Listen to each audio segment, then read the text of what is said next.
Oke, kita lanjutkan lagi materi pembelajaran kita. Jadi, tadi kita sudah mempelajari bagaimana struktur dari sel prokariot ya. Tadi kita sudah membahas sampai dengan glikokalix atau kapsul. Nah, sekarang kita lihat apa sih glikokalix itu. Jadi, glikokalix ini kalau suatu bakteri punya glikokalix itu biasanya struktur yang paling luar dari suatu sel bakteri tersebut. Nah, bahan dari glikokalix ini cukup gelatinous, artinya lengket dan kenyal begitu ya, dan disebut juga sebagai sugar cup. Glikokalix umumnya mengandung polisakarida, polipeptida atau keduanya dan berfungsi untuk menjaga sel dari kekeringan, kemudian juga menyediakan nutrisi untuk sel, kemudian juga melekat ya untuk perlekatan antara sel satu dengan sel yang lain ataupun antara sel dengan lingkungannya. Dan kebanyakan bakteri yang memiliki glikokalix itu adalah prokariot atau bakteri yang bersifat patogenik. Ya, kenapa patogenik? Karena kapsul atau glikokalix ini dapat melindungi sel bakteri tersebut dari fagositosis sel inang, sebagaimana sudah dijelaskan pada slide yang sebelumnya. Nah, jenis glikokalix itu bisa berupa kapsul, bisa juga berupa slime layers. Kalau kapsul itu adalah susunan glikokalixnya tersusun dari senyawa organik yang melekat kuat pada permukaan sel, jadi lebih kompak ya. Misalnya ini adalah glikokalix yang berupa kapsul. Nah, kemudian untuk yang slime layers ini adalah strukturnya lebih longgar. Kita lihat di sekeliling dari sel bakteri ini terdapat slime layers yang seperti lendir yang larut dalam air. Dia longgar, tidak melekat kuat pada permukaan sel. Ini adalah contoh kapsul pada Streptococcus pneumonia, dan yang sebelah kanan adalah slime layers pada Bacteroides. Nah, untuk melihat apakah suatu bakteri itu punya kapsul atau tidak, kita bisa menggunakan teknik yang namanya pewarnaan kapsul. Nanti kita akan belajar di praktikum bagaimana kita melakukan pewarnaan kapsul. Jadi bakteri itu adalah tidak berwarna, dia bersifat transparan, dan untuk melihat kita harus memberikan suatu zat warna sehingga bakteri itu akan terlihat berwarna di bawah mikroskop. Lain halnya dengan kapsul. Kapsul ini dia tidak bisa diwarnai karena tidak bermuatan, sehingga disebut juga pewarnaan negatif. Artinya apa? Kapsul yang ingin kita lihat itu tidak berwarna, tapi yang berwarna adalah bakterinya dan background di sekelilingnya. Nah, kita bisa lihat di contoh ini, yang disebut dengan kapsul adalah daerah transparan yang ada di sekeliling sel bakteri yang berwarna merah kecil ini. Nah, kapsulnya itu bagian yang tidak berwarnanya karena memang kapsul tidak menyerap warna. Background yang hitam itu karena background kaca objeknya diberikan zat warna hitam. Struktur yang berikutnya adalah flagella. Flagella masih berada di struktur eksternal ya. Flagella tadi kita lihat. Nah, flagella ini tipenya bermacam-macam. Ada sel yang flagellanya sangat banyak di sekeliling tubuhnya. Ada bakteri yang flagellanya hanya ada satu di ujung. Ada yang beberapa di ujung. Kemudian ada juga yang di kedua ujungnya ada, seperti itu ya. Fungsinya untuk apa? Flagella itu untuk pergerakan atau motilitas. Nah, kemudian penyusunnya tersusun dari protein flagellin, dan juga perbedaan protein penyusun flagella ini menjadi dasar klasifikasi suatu spesies menjadi beberapa galur atau strain atau serovar ya. Nah, kemudian berikutnya adalah tipe flagella ya. Jadi ada yang banyak di sekeliling tubuhnya, ada yang monotrikus dan polar, ada yang lopotrikus dan polar, kemudian juga ada yang amfitrikus dan polar seperti pada spiroket ini.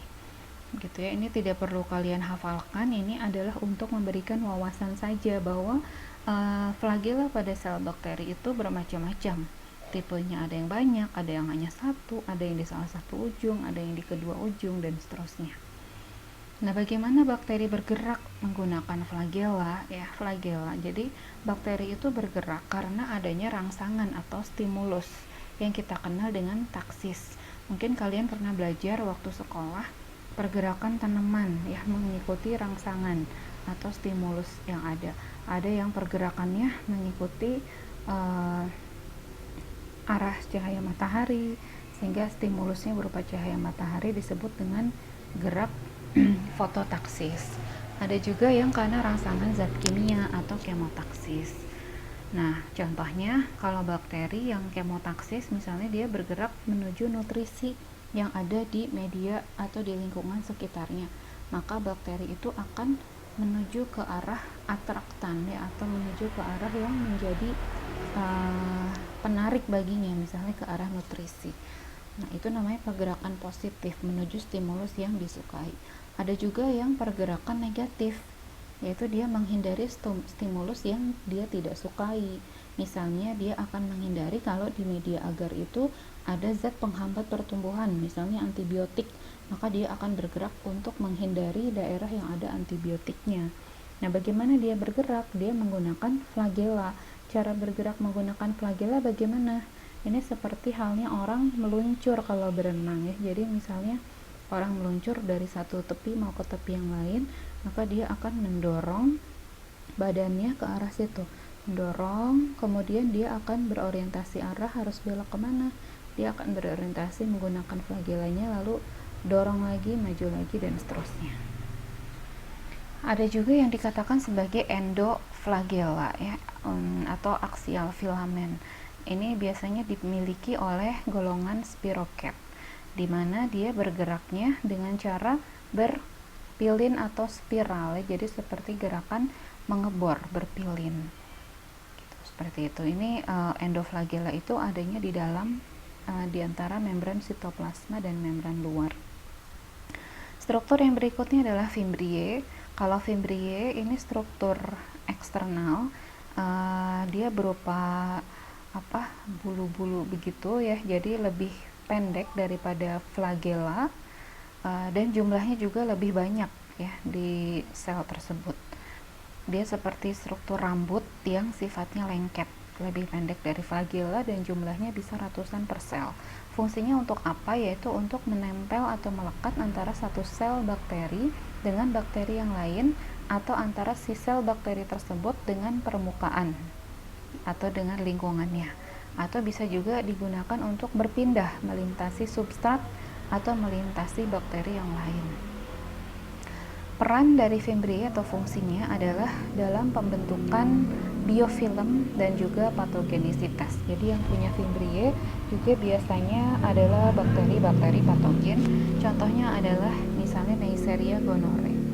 Jadi bakteri yang memiliki fimbriae dia bisa membentuk struktur biofilm ya. Contoh biofilm seperti apa sih? Nah, contohnya adalah yang paling mudah berupa karang gigi ya. Karang gigi itu adalah suatu bentuk biofilm. Biofilm itu adalah sekumpulan dari massa bakteri ya, segala macam mikroorganisme melekat di situ. Mereka berkomunikasi dengan yang namanya quorum sensing, membentuk suatu lapisan yang sulit untuk dihilangkan, bahkan terhadap antibiotik juga katanya lebih resisten.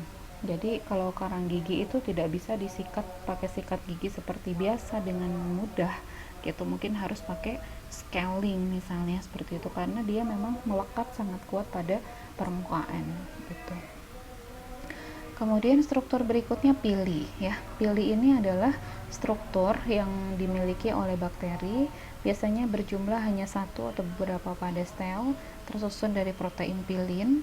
Kemudian lebih panjang dari fimbriae tapi lebih pendek daripada flagella.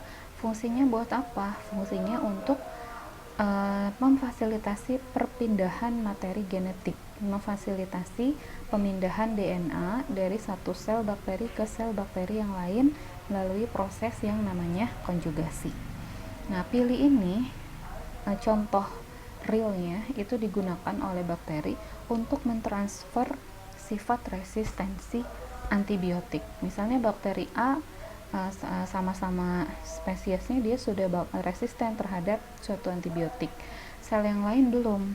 Nah, dia bisa menularkan gen resistennya dari diri dia sendiri ke sel yang berada di dekatnya, dengan mentransfer plasmid ya, DNA ekstra kromosom yang mengandung gen resistensi antibiotik, sehingga nanti sel yang ada di sekitarnya juga ikut menjadi resisten. Nah, oke, kemudian berikutnya tadi kita sudah membahas struktur-struktur eksternal mulai dari kapsul, flagella, fimbriae, kemudian pili.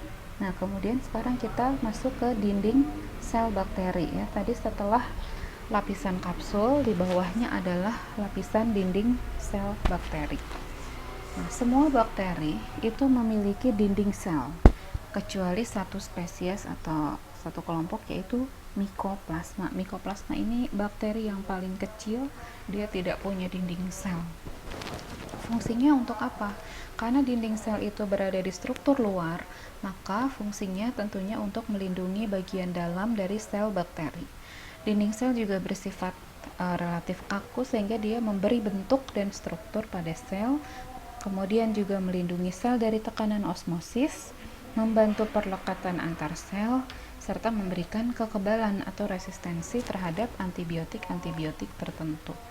Nah, di sini kenapa sebagai bidang farmasi kita juga mempelajari mikrobiologi sampai sedetail ini struktur-strukturnya kita pelajari, karena dengan mempelajari struktur dan fungsi dari sel bakteri ini, kita bisa mengetahui bagaimana bakteri itu bisa menjadi patogen terhadap inang dan bagaimana antibiotik-antibiotik itu bisa digunakan untuk menghambat pertumbuhan bakteri. Nanti di pelajaran farmakologi misalnya kalian akan belajar antibiotik apa sih yang perannya menghambat sintesis dinding sel, antibiotik apa yang merusak membran sel, antibiotik apa yang mengganggu sintesis protein, dan seterusnya.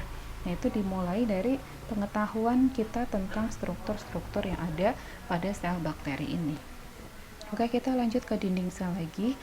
Jadi komponen dari dinding sel bakteri ini yang paling utama itu adalah peptidoglikan ya. Peptidoglikan, komponen dinding sel dari bakteri, tersusun dari rantai glikan, N-asetilglukosamin dan N-asetilmoramat yang terikat secara kovalen. Dan ketebalan lapisan peptidoglikan ini kalimat yang di bawah, ketebalan lapisan peptidoglikan menjadi dasar untuk mengklasifikasikan bakteri menjadi gram positif dan gram negatif, begitu ya. Ini untuk komponen dari peptidoglikan mungkin kalian tidak perlu hafalkan.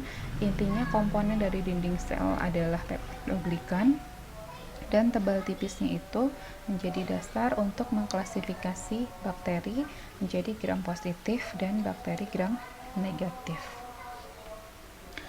Nah, ini adalah dinding sel bakteri gram positif ya. Jadi coba dilihat, ini adalah irisannya. Ini adalah dinding bagian peptidoglikannya yang warna orange. Kemudian di bagian bawah ini adalah membran sitoplasma atau membran selnya.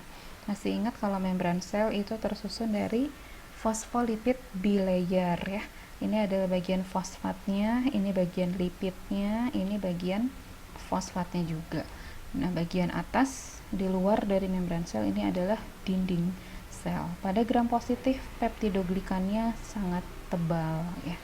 Kemudian ada lagi struktur pada gram positif, yaitu namanya lipoteichoic acid atau LTA ya.